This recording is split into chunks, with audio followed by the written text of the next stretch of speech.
Today on the Manspace, Matt goes for it all. That wasn't a bullseye, Matt.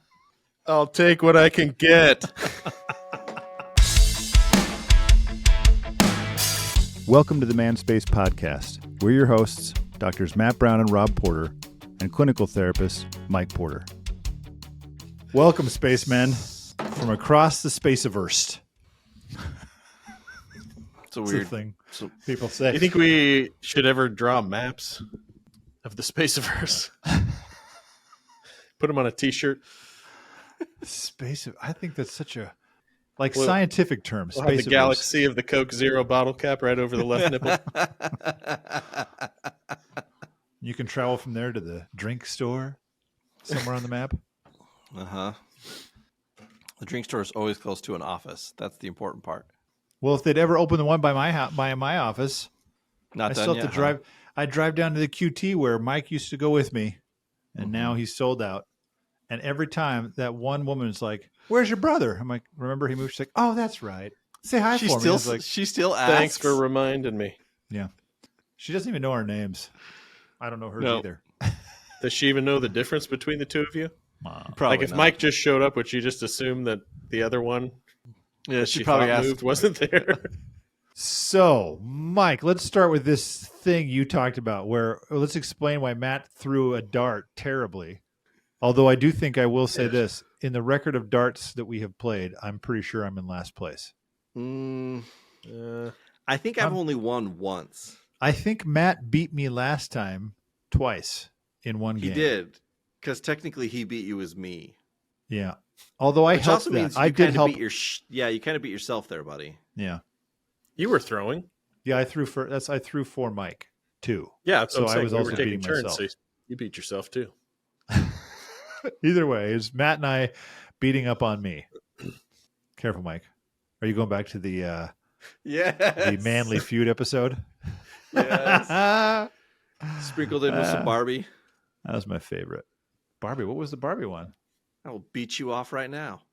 Oh, and the actual movie. I thought you were talking about our episode Yeah. about the Barbie. No, the beach off. So, Mike, take us into a place where people can finally start to listen and pay attention. So I was talking with a guy the other day, and he made me also think of a friend that has kind of expressed similar things. He's got a bit of a recently divorced, bit of a strained relationship with his daughter, which he's actually like actively working to better. And at one point, as he was talking, he just said, "I mean, I take what I can get. You know, if she wants to just like every 2 weeks do this, then I'll take what I can get." And it was just that realization. It stood out to me because I thought, oh, how often as men do we take this approach? How often as men do we come to a place where we convince ourselves, not just that we should accept it because it's what's being offered, but how often do we convince ourselves that we're actually okay with what's being offered? Like, I shouldn't set my expectations too high. Like, no, I'm good with this. I was talking actually to a teen, which is not at all where I thought I would ever have this sentiment come up. But he wants a different relationship with his sister. And so I said, all right, well, so why not have the relationship? And he goes, well, I don't think she cares that much. I was like, okay, but why does she get to dictate the relationship? Like, why does she get to be the one who says, nope, I'm just going to find you always annoying. And I'm going to dictate that that's the way our relationship's going to be. That it'll always be somewhat surface level. And he's like, well, you know, like it's what she's willing to give. And I thought, but you're not okay with it. And he goes, well, I mean, I am. And I thought, no, you're not. That's why we talk about it in here. If you're okay with it, we wouldn't talk about it. It's not an issue for me. I've talked about it for 3 sessions in a row, but it's not an issue for me. I'm over it. I guess I wonder, like, one, in what ways, as you guys work with people, right? Like, I thought you said as you guys were people. I was like, last I checked, yep. I mean, I'm not over here. I'm not a Ken doll yet. Matt's a corpse. And I'm a sun god. I was going to say, what are you, like, some kind of angelic? It's this dome. Maybe if I do this, it'll be. No, see, look how much better that looks. It's like a bad toupee. Hold up, actually. Edit this out, editors. Now. And it looks like Rob's magic. Ta-da! Oh, that's interesting. As it reads the other color in the room, look how it changes my color. I could Madonna this and frame my face. Stop framing your face. No, I think it's good. It's not. Stop framing your face. All right. Mike, what was your question? Rob's voguing. And for the record, editor, everything from the point where Rob says now should all be left in. All of Rob framing his face. Like, nope, that should be in this Everyone show. should know what a moron Rob is. Don't take that guy serious. All right, continue, Mike. No, I'm just curious, like, as you guys work with dudes, how do you see this come up? Like, right, divorce, I think this is a pretty common one.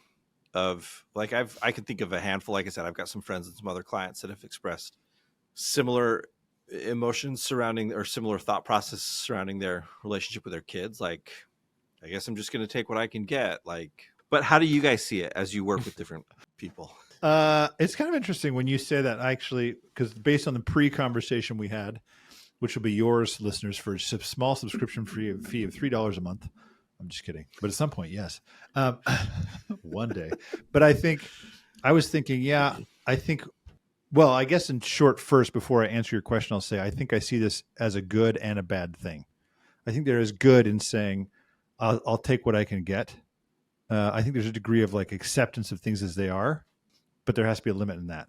And that's where the second part comes in, where it's like, you do still need to be able to speak up for yourself and work towards something. But I actually think the way I see it the most often, I hadn't thought as much about divorce, because when I think about like men, for example, unfortunately, there's plenty of men that I work with who are really engaged, great dads. And there are plenty that I work with. It's like, you're kind of checked out.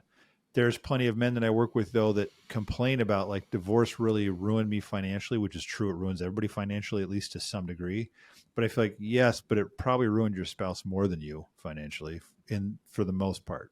I think where I see it most often, and in the way I would phrase it, is when you get couples that come in and the males, we've talked about this on various episodes, the male sometimes perceives that this is her relationship and I'm in it because she knows better than I do. And so I'm happy to get whatever she gives me. And they don't speak up for themselves because, and there's, I mean, I had a couple recently where it was like, we were talking about sex and it was kind of like, well, I want more, but you know, all men want more. So kind of like, so I'll just take what she's willing to give me. And she said something to him about, yeah, if you do this and this, then maybe I'll feel a little more, you know, turned on. And I said, well, don't make his sexuality or your sexuality his problem. Like, make your sexuality your thing. If you want to be turned on, then you get turned on. And, you know, like, but now I'm veering off into different places, but I think I see that a lot in terms of, it's almost like when they approach their relationship, they view it as, I'll take what I can get because I don't really know what I'm doing here. Which is interesting, right? Because neither does the woman. Doesn't she, Mike? How dare you? Wait, neither does the woman get what she wants? No. Or know what she's doing. Like, she doesn't. Yeah, like we say it all the time. This idea that the only thing that prepares you for marriage is marriage. Mm-hmm. Who says that? I don't ever say that. Just kidding. Well, this is awkward. No, but just that idea, like, you know, and I think you're right, Rob. Like, I've seen that, and I've certainly personally, I've felt at times like, I don't know what I'm doing here. Right. And so I'll look to Jenner to be like, so I do that, especially with kids. Like, I don't know how to parent. You parent. Which is hilarious. Like, I'll do that too. And it's hilarious to me because I think, yeah, I was a teacher for 15 years and I now have a degree that specializes in childhood and adolescence. No, I know kids, but I will still look at my wife and be like, what do you think? Because there's just that mindset. I think, Rob, you're right, where it's like, I don't know what I'm doing here, but I think, yeah, neither does she. And if we were to sit down a bunch of women and say, do you, like, when you are in a relationship, do you have any idea what you're doing? The answer would be no. But if the husband's going to sit and go hands off, then okay, I guess she's going to step up and do it. I might take umbrage with your speculation there, but I won't for now. Okay. Because I don't want to veer off into, I want to keep on this topic, this idea of like, how does this play out? And so Matt, I'm curious, like this idea of what Mike's talking about of I'll take what I can get. which Mhm. can sound a lot like settling, I guess, or Mhm. resignation, maybe. I don't know. That question Mike's asking, how do you see it play out? I've heard it stated similarly, like it's not worth it. Oh, yeah. Which So- I think kind of Mhm. is like an internalized way of saying, well, they'll say that out loud, but like inside they're probably saying like, it's not going to work out anyway. If I bring this up, it's just going to get shot down because of other people's preferences. And so I've gotten really good at telling myself that doesn't matter to me. And it's almost like if you get me to say that it does, and then we have a fight afterwards, I've like doubly proved my point. Like, I think that's one of the double binds sometimes where it's like, tell me how you actually feel. And I think maybe in our minds, we're thinking, because are you saying if I tell you how I feel, then we're going to do that? But maybe the women are saying, tell me how you feel so that we can like decide together on something. But the second she says, well, I disagree because blank, it's like, I knew it. It didn't matter anyway. So you baited me into this conversation where basically you told me again, I had already decided that how I felt about this didn't matter, but then you pretended that it did matter to you. And then you just told me it didn't. So now I'm really upset. Right. I also think there's like probably, I would say more men than not are like you're saying, that I'll not bring things up that are important or not even like think about them myself, because if there's the chance that I'll be disappointed, then it's not worth it. And so I'll just kind of like accommodate and stay quiet, and then like secretly look for little areas where I can have some small thing I enjoy or something like that. And I think that gets labeled oftentimes as a good man. That Look how accommodating he is. But then you have like these maybe 1%er guys that, have tons of money and they can just do whatever they want and people can call them out, but they can't really touch them. And so it's like, okay, so I can either be a guy who just doesn't care and just goes with the flow and never raises any issues, or I can be a total jerk. Those are my choices. That's actually interesting. Like to think about this idea of, I think there's a male mentality that's like you should suffer in silence. Like I'll take what I can get is a little bit of like it's taking it on the chin and It's the you know British being the stiff good upper lip. being the good guy. And the Mhm. opposite, and this is what I think is so fascinating. It's like we're gonna be a jerk. We call those. There's a term for it now. Like you could call them dude bros or douche canoes or like the Yeah. like it's like the YouTube mentality of like go get what you want, like Yeah. which can also verge into this place where it's like if you want a woman, you go get what you want, and it's like what like They're attracted to that. Yeah, so- Chicks love alpha moves. yeah, so it's like so men get kind of maybe stuck in this dichotomy of like you're either a dude bro or you're like you take it on the chin into this noble sacrifice instead of the in between of being maybe assertive and saying, well, wait, I don't like this, can I talk about this? Like you get dudes at work that work their guts out to try to get this promotion or this raise and think that because they're working so hard and so committed to the company, they're just going to notice and say, hey, you deserve this. Instead of like, well, did you ask? Did you go speak up and say, hey, I've been working really hard, I want a promotion? Or, like, but it's better to suffer in silence. And that's not everyone, obviously. There are plenty of people who do speak up. But I think that's a funny dichotomy that you just highlighted. You're either the dude bro or you're the quiet sufferer who that's what men do. And I'll take what I can get and don't complain. You get what you get. You don't throw a fit. Yeah. And I think that when you're doing that, you're also like, it's not like you're not paying attention to that. Right. We tell ourselves it doesn't matter. But I think I just wish that we could have like monkey thought translators on dudes' heads sometimes, right? Like in Cloudy with a Chance of Meatballs. Because I think what like it doesn't matter really means is like the emotional work that would go into doing that. I've never really been good at it, or I don't know how to say this in a way that like, that's why I think we get a lot of guys where we're like, if we say, I think what you're saying is this, they're like, yes, like, can you give me those words? Like, I have a lot of guys like bust out their phones, like, wait, say that again. And I'm like, I think there's a big gap in really just like a basic skill of being able to communicate in a way that is more negotiation and collaboration based. It's either like I don't care. It doesn't matter. But then you get maybe the woman saying like, well, no, like really tell me. And it's like the impression maybe she's giving is like, I really just want to know how you feel about it, what's important to you so that we can honor it and I can be okay with it. And, but really what she's saying is no, like, tell me how you feel so that so I can also tell you how I feel. And then we can kind of go back and forth and figure this out. But again, like we've said before, I don't think we're very good or experienced at knowing how to collaborate with a woman. It's either like give her what she wants or be a jerk and dominate her.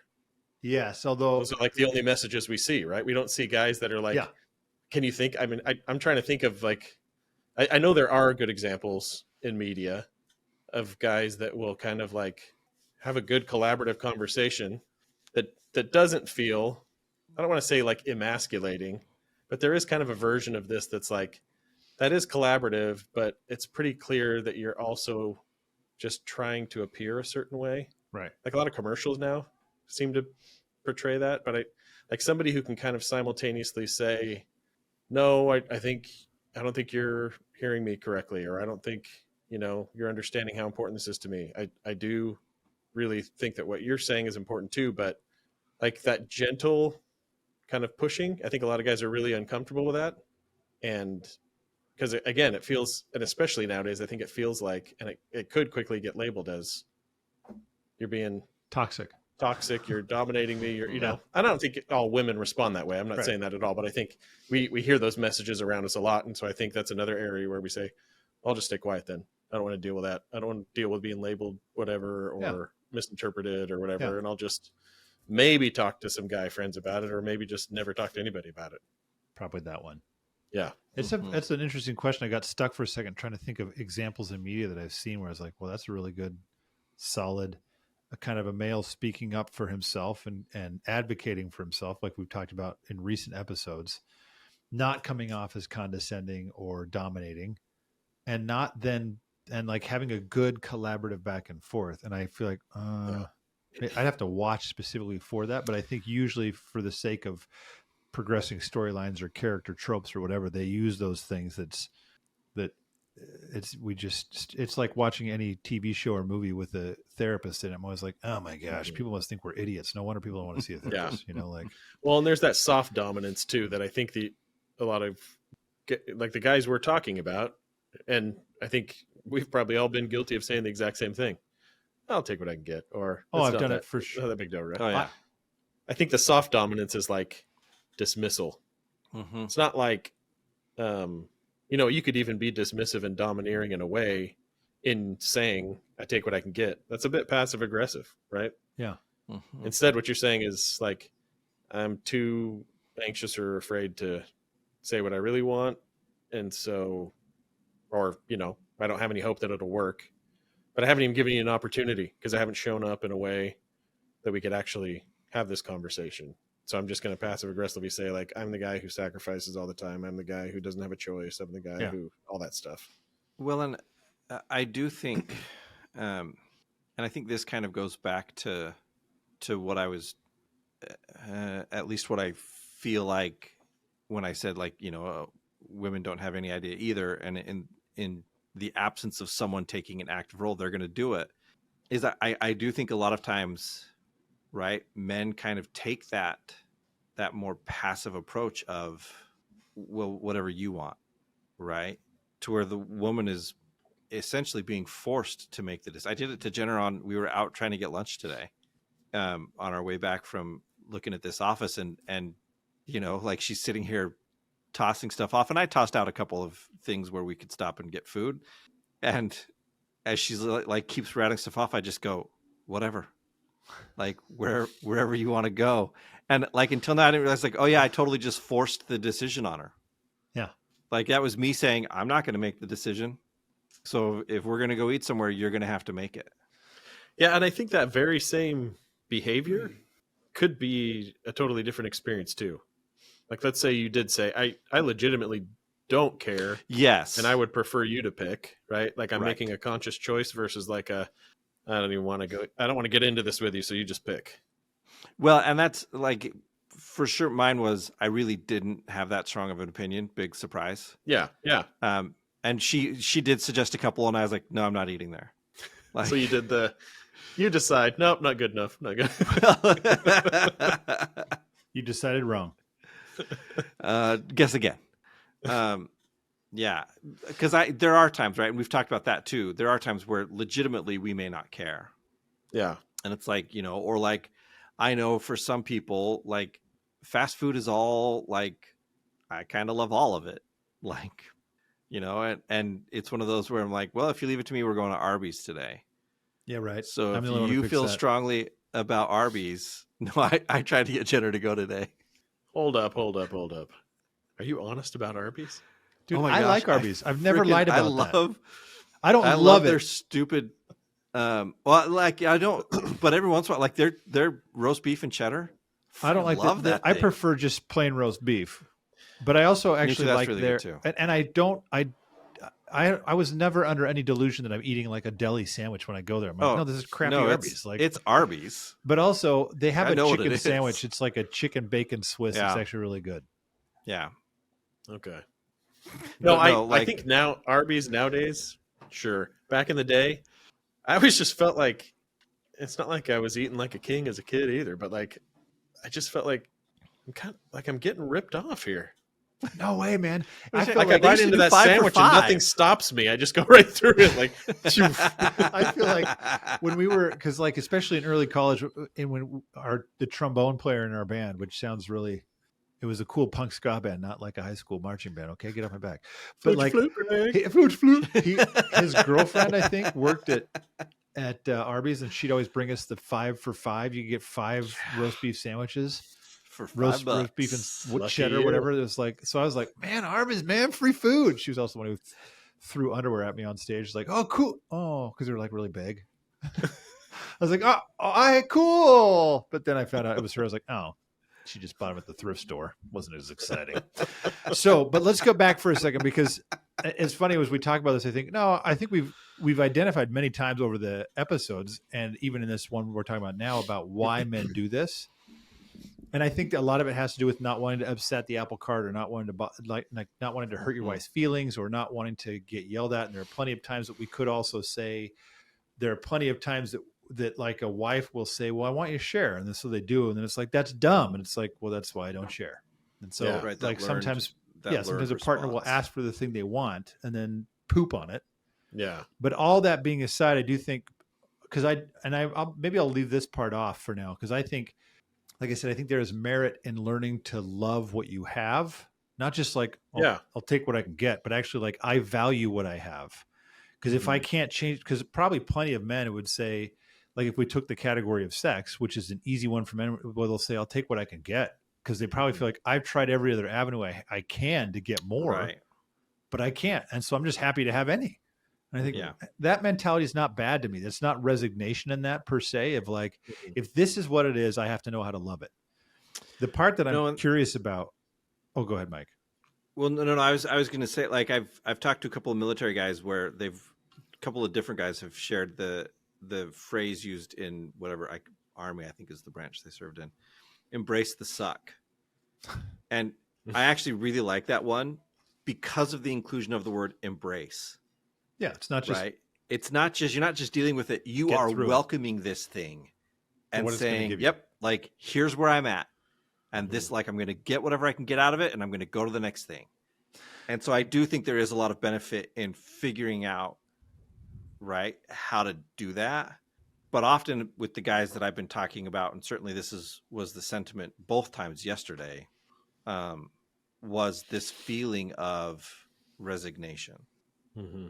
Well, and that's the part that I feel like, but how do we help men feel like, hey, this is how I keep saying speak up for yourself, but maybe, we've used that phrase in a couple episodes recently about, what was it?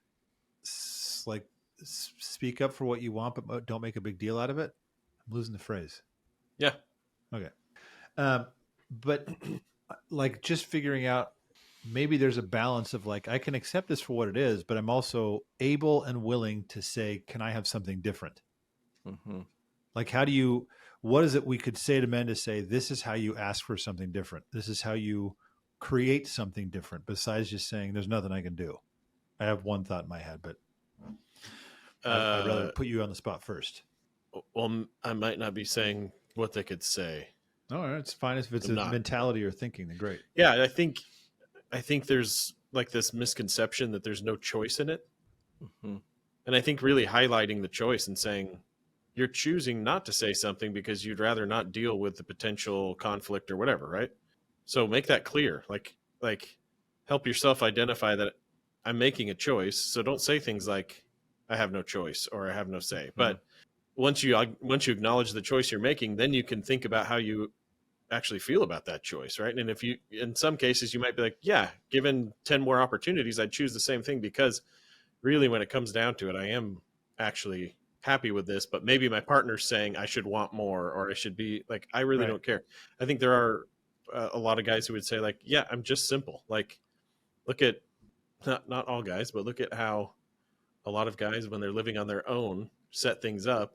And sometimes it's like I'm depressed and so I'm not really, I don't have a bed. Other times it's like I actually really prefer coming home to a place where there's like hardly anything to think about. Like it's just really simple. So it could be that that is your preference. If that is, like, speak up for it as though it is a legitimate preference. Mhm. I actually like this, right? Like you're saying, or if it's the flip side where it's like, yeah, I'm getting kind of tired of feeling like I'm trapped by this fear or, you know, the inability to communicate the way that I want to. So help me with that, right? Like help me find the words and like we've said before, I think there's a lot of benefit in like we resist the crap out of it, but I think there is a ton of benefit in role play. Like if you expect to go from just something somebody told you to perfect execution of a conversation with your partner that you're like intimately attached to, good luck. Like that is not happening. Mhm. So just stepping into, even, you know, as dumb as it feels, let's like see what it feels like for you to actually say this. And, you know, does some of the intensity and the resistance come down just because you said it, right? And I can just hear a lot of guys right now, and I'd probably be in the same boat, you know, where it's like, well, yeah, I could say it to you. That's easy, right? But again, that's just one more way of saying, yeah, I don't really want to do the role play. Yeah. There's just all these ways where, and I think that's key though. Like really teasing out, what are we talking about? Are you actually upset about this, or am I reading that wrong? And I think you got to dig a little bit there. Like you are making a choice, and given all your options, would you still choose this? Would you choose to do it this way, and why? And because I think there's something unhelpful about trying to tell a guy you should want this. I mean, I think that dishonors some guys. Like, no, I am fine, and the only reason we're having this conversation is because everybody else around me thinks I should want more, and I'm cool, right? Or guys that are afraid to say it. That's the second conversation I just said. So. That's interesting chair noise. I think that's the original thing I was thinking has left my brain, but I was thinking as you were describing it, one of the second things I was thinking about was this idea of like, I don't know, we've talked about before on how many men actually know what they want.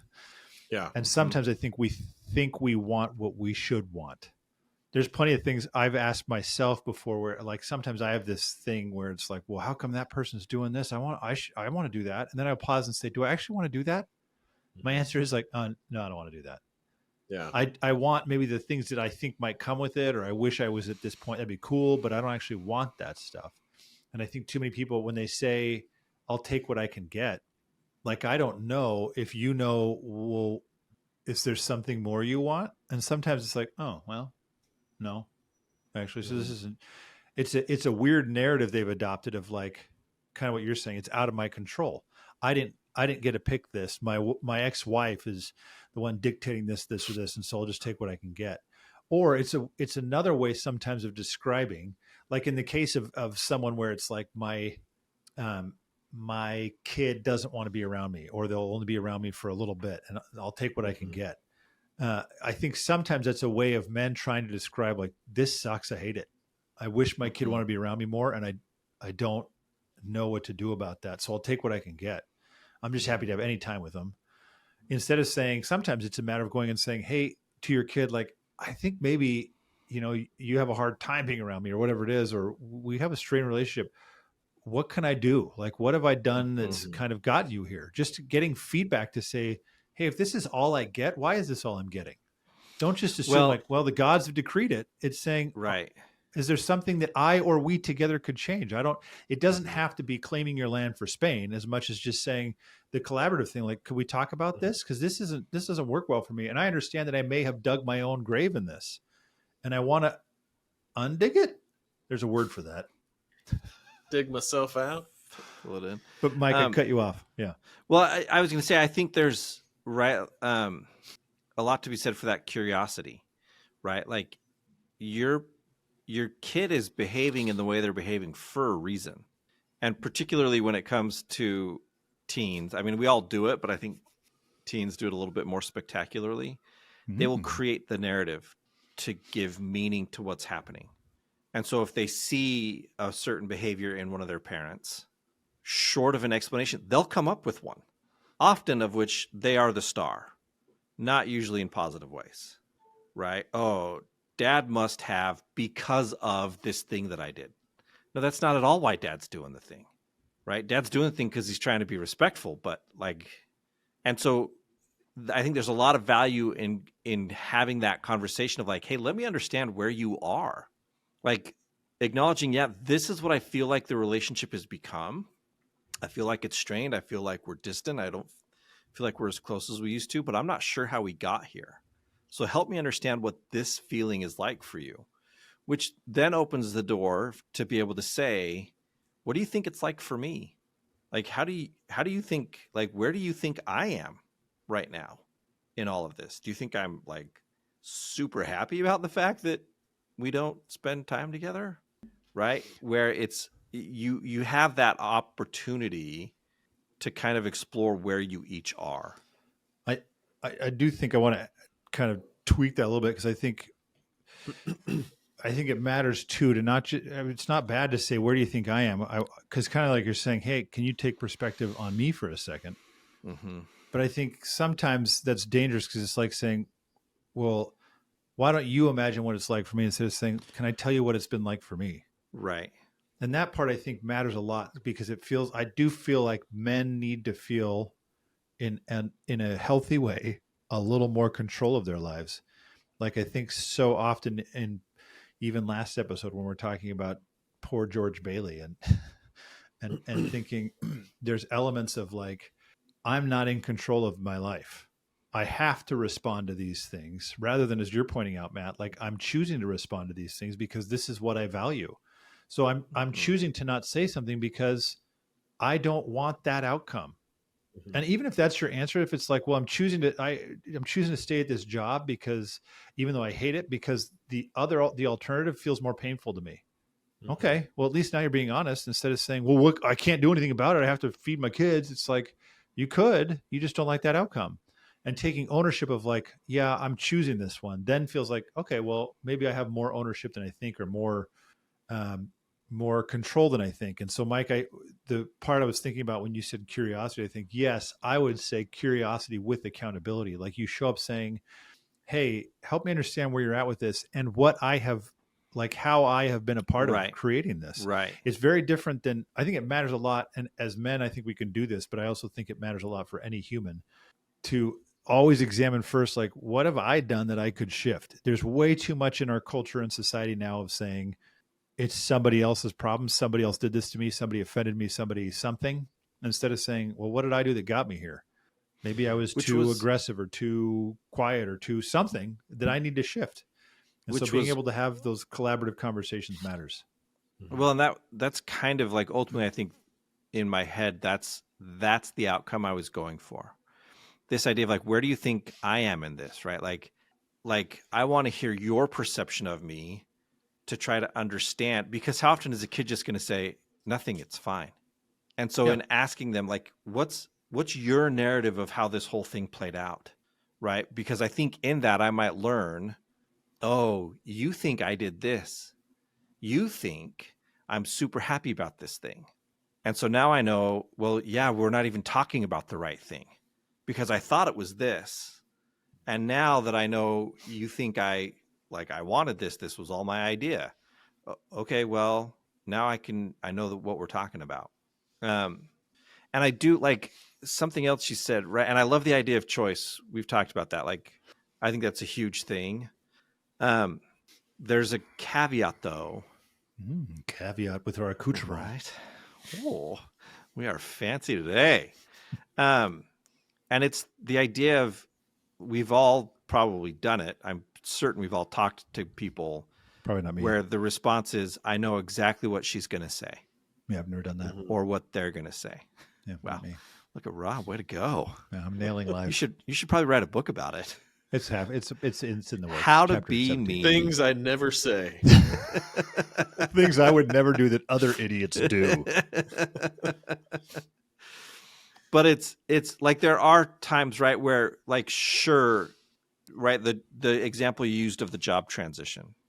Uh-huh. I think, yeah, you might know, I can't walk away from this job and step back into the same title in another company. It's not going to happen. Or, it's going to take whatever. And so I think, sure, some of that you can calculate and you can know, yeah, okay, that's not worth the risk. So yes, I'm choosing to stay here because I don't want that. Right. But I think often they'll say that, like, if you were to ask a bunch of dudes, they'd be like, well, yeah, because if I bring it up, she's just going to tell me whatever. Right. And I think, Isn't that the telling part of it though? Like, to your point earlier, it's like, and I'm not saying it's easy to deal with, but I think the conclusion is, if she's going to say that, then it's not worth even getting into a conversation about it. And I think the reality is, she probably will say that, right? In a lot of cases. And so, then what? Right. But that's where that's where this gets so complicated for me, because I think, but she might not. True. Yeah. And by not having it, then I think we are just kind of feeding that I'm stuck, right? That's where the fates idea of choice, like, yes, you're choosing it, but are you really? Or are you so certain of her outcome? Well, I mean, it just doesn't matter. This is what she's going to say. There's nothing I can do about what she's going to say. And I think, yeah, you're right. But then it comes back to this idea of, but at least you've given voice to this thing that you want. No, the outcome might not be the outcome you wanted, but at least you gave voice to it. At least you said, no, I want something different. Well, here's something else too, because as we're describing this, and I actually do think role playing, if you say it that way, people are usually pretty turned off. You said, let's role play this. Enactment. Right? No. Yeah. Well, you could say enactment too, and they'll be like, okay, well, I don't know what that is. Then they wouldn't even know what you're talking about. Like, sometimes I'll just ask, like, well, what would you say if she says this? Mm-hmm. You know, like, so I'm just trying to engage. I'm saying. I'm not saying, like, let me be her and you be, but like, but like, get into this, say it out loud. Yeah. And one of the things sometimes I think the mistake people do, I remember one of the things I hate about role plays, and like in grad school, when you try to get into a PhD or master's, well, usually just PhD program, they do therapy role plays to see how you did as a therapist. And it was always so dumb because those are called real plays, dude. Oh, because they'd always, the client would always maneuver in ways that was like, that are totally unrealistic. They'll never give you a response. It's like, oh, okay, that's a really good point. Thank you. But I think one of the things we do sometimes in role plays is we either A, you're too hard and you're never going to get there, or B, it's too easy. And it's like, oh, well, thank you, honey, for sharing. And he's thinking, she'd never say that. So the role play is like, okay, look, dude, it's not imagining. It's kind of like when you tell somebody when you're giving a public speech and you say, imagine it goes really well. I will tell people, imagine it doesn't go great. Imagine how you would respond if it doesn't. Like, how would you want yourself to respond? What would you say when she says this? Imagine yourself having control of yourself and saying, okay, can we talk about that some more? And responding differently. What you want them to role play is, or for anyone listening, if you're going through this in your head, is saying, okay, if she says that, how do I want to respond differently so it doesn't go the way it always goes? Because it's not like she says this and then that's it. If she says this and you shut down, that's the way you usually do it. So you have to do it different. Your role play is to say, how do we make you different, not her? Because that's what you're saying, Mike. She may not be, she may respond the same way. But if you can keep coming back and saying, wait, I want to re-engage in this in a different way with you. Eventually, she probably will respond in a different way, but there's no guarantee. No, and I think that is the hard sell, right? Because I think, like, for a lot of guys, the outcome is really important. And decisions are all like made based on whatever the likely outcome is going to be. Yeah. So if I say this to her and she says this, even if I say something important back to her that represents how I think or what I feel, we're still going to end up doing the same thing. So what's the point, right? Right. And I think that, like you're saying, the hard sell is that's not the outcome we're after. It's not, you're not saying this so that whatever is important to you happens. It's so that you start believing more and more that what is important to you is in fact important to you. And you start communicating that more and more so that she has the opportunity to be open to the fact that that is important to you. And like, it does something really important for you, like you're saying, for you to be able to validate yourself in that. Like, every time you say this doesn't matter, you're really saying I don't matter. Uh-huh. Right. And at my core, I should just kind of, I don't know, just lay down on a number of issues. And it's easier to do that if I tell myself half this stuff doesn't matter anyway, really. And but I do think that, like, back to the beginning, I think that's probably one of the more fundamental issues with this, is that as men, I think we really don't believe we matter in a lot of ways, right? And so until something in us rises up and then we like stake our claim and start a fight about something that is easily dismissed and blown over because it sounds immature or childish or whiny or whatever, right? But like, I think that's just sometimes men's best way of saying, I'm trying to matter right now. But if we don't even give ourselves that validation by voicing it, like you're saying, then to use a phrase that we've said is not helpful, well, that's on us. But I would really like to sit down with a bunch of guys and just say, like, tell me why this isn't important to you. Like, letting go of the outcome of like something happening or something changing in your relationship or getting something that you want or whatever.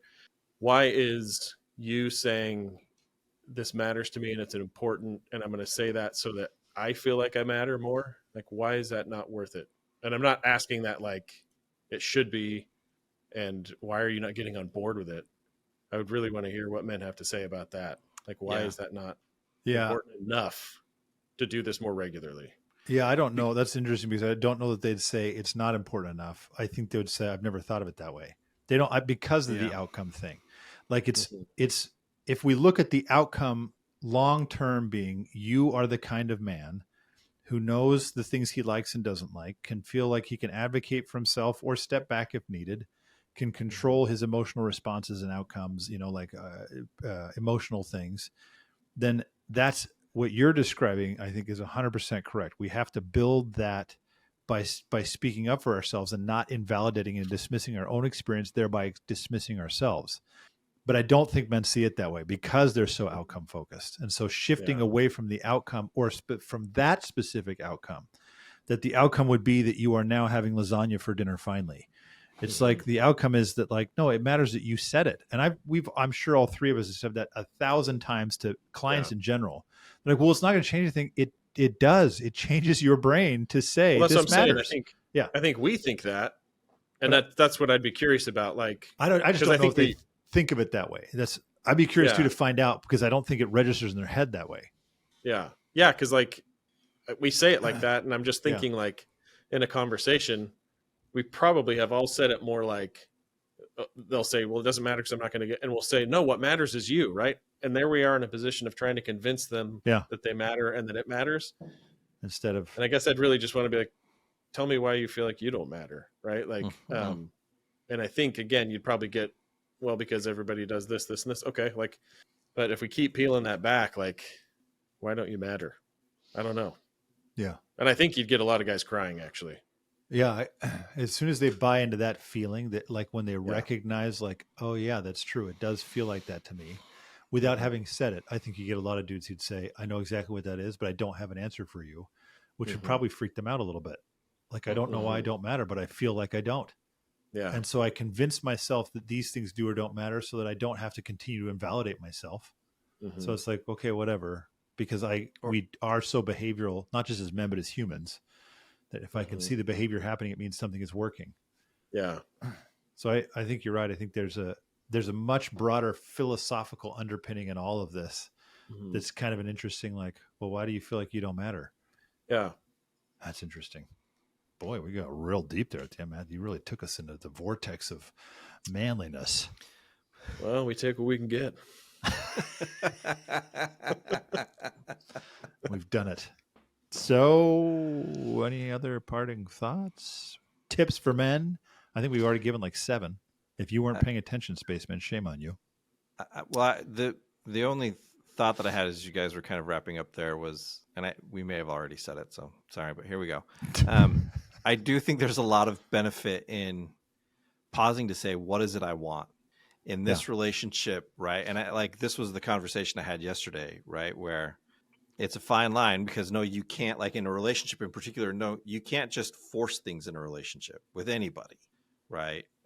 Be it with a father, a son, a friend, but obviously as we start to move into romantic and sexual relationships, I think, yeah, for sure, you can't just be taking. That's not how that works. But understanding, what is it I want from this, right? And so, like, one of the questions I asked this guy yesterday was like, well, look, how do you want to be seen in this relationship? And his response was, as nice and helpful. And I said, okay, then go be that guy. Like, go do things that are nice. Compliment her hair. Well, she'll probably just think I'm making fun of her. Oh, okay. Then reassure her you're not, and compliment her hair. Like, right? Or like, make her bed or do something that is helpful to her, right? Don't worry about how she's going to react to it. You're just trying to be helpful. Go be that version of you that you want to be in the relationship, and let her see, right? And it's kind of that same, it goes back to that idea of like, don't make it your partner's responsibility for you to like feel sexy. No, if you want to have a flirtatious relationship with your spouse, okay, start flirting. Like, don't wait for the invitation. It's probably not coming. So start flirting, and then it, right, as you gauge reactions and stuff, great. Then conversations start to happen about, hey, this is kind of something that's important to me, and whatever. But figure out what it is you want. Figure out the kind of guy you want to be, and start being that person, and see where it goes.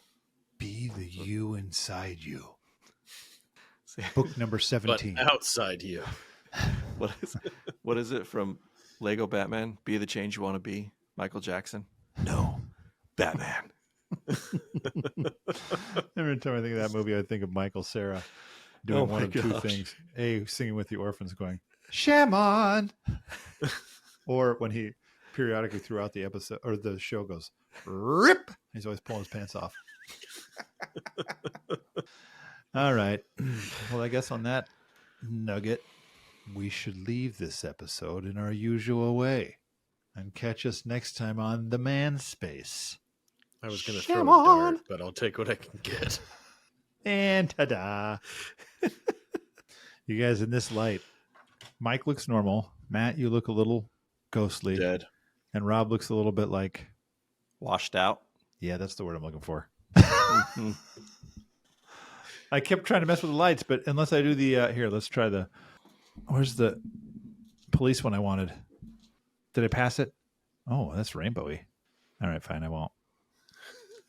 Only poor listeners are like, what is happening right now? Nothing good. Oh, look at that. Rob's getting arrested. Oh, well. Yes, Mike? Well, no, we were sitting the other day on Monday, and all of a sudden Jenner goes, there's a crime truck outside. And I go, crime truck? And she goes, yeah. And I said, you mean like a crime scene truck? She goes, yeah. Like and a I'm like, police what? paddy wagon? What's she talking about? Right? Crime trucks and paddy wagons. That's a name for an album. So as I'm walking towards the door, because I've got to see why there's a crime scene unit truck outside my door, I say, a crime truck? And she goes, no, prime. This is Jenner? Yeah. Did she get really excited? Hey, look, a prime truck. Okay. Well, we had we had like 10 things get delivered. And so, yeah. Look at you. I'm buying everything on Amazon. Well, I can't even remember what I bought now. That's pretty much what Amazon wants for you is don't remember what you bought. Yeah. What is this? I know I ordered something. I got curtains and a curtain rod, which is real weird. Like the fact that you have a curtain rod is weird, or the curtain rod itself is weird? Like I was trying to find a 144-inch curtain rod. Uh-huh. But the only it's like 15-inch segments that you screw together. Oh, to get not like 144 two. inches. No. 7 days later, you're finished. Yeah, dude. Man. I have a client recently who said my daughter told me to listen to your podcast, and she goes, "My daughter said they're a little quirky, but it's good." And I'm listening to this rambling today, and this feels more rambly than usual. Mike's describing his curtain rod and how to assemble it. dude, it's We've reached a super new level. weird. Have you ever seen a curtain rod like that? I mean, No. I don't know that I've seen that many See? curtain rods in my life. I Well, don't. Trust me, I've had my frustrations with curtain rod design, but I can't. It's I would have no, really, because when you think about them, it's like some of them say 142 inches or whatever, but to get it to that length, it's just like the bigger tube is just barely clinging on to the other tube, and if anybody breathes wrong, the curtains fall down. Which I actually on this one I appreciate it because it does have one of those rods is telescopic, right? So that you can get the full 144. But it says it's like, look, it needs to have at least, I think it was like 5 inches inside to not sag. And so that's where you usually have that like brace in the middle, but right, this except this seems was tedious. like right It near seems the like somebody end. over-engineered this curtain rod. I can't. Like I want to title this episode. I mean, I've had my issues with curtain rods. But hey, I take what I can get. Because I was just sitting with a client recently who talked about how one of our episodes was really helpful. He's like, "Oh man, it was like to hear you guys describe things this way. It felt like, oh yeah, I can really relate to that." And I wonder how many spacemen are out there going, "Totally, man. I've got my issue with curtain rods. Just last night I was telling my wife about, honey, this curtain rod, I'm just going to rip it right out of the wall." No, but I guarantee you there have been a lot of men who have hung curtain rods Oh, I hate hanging. who are curtain rods. frustrated with That's them. true. I have had the same problem, Yeah. and I've also been frustrated that you can't. I think, why do I don't want 4 curtain rods going across this window embankment, Yeah. Right. and then you get the saggy ones, so you have to buy like airy curtains that are basically pointless. Yeah. But I just never They're thought not we'd be even having. called curtains. They're called window treatments. Of course, Yeah. Oh, man. I'm treating my window. I would prefer window accoutrements. Oh, Oh. What am I treating the Accoutrement. window to? Privacy, warmth. What's the curtain doing? what does it deserve treatment? Just you're healing it. I wonder how many other places I can use the word accoutrements. Like if I could go into a gas station or a drink store, could I go and be like, "Hey, how you doing?" And be like, "Good. I'm just here for a drink and some accoutrements." I think it would be even better if you called it an accoutrement. Yeah. An That's accoutrement. exactly what you should call it. Give a little French Cajun flair. An accoutrement. Oh, how we digress. It's not hard. I mean, if they can't find value in the curtain rod conversation, then The quirky what are we curtain rod doing here? conversation. We hope you enjoyed the episode. Please remember to Rate and review. please, we desperately need it.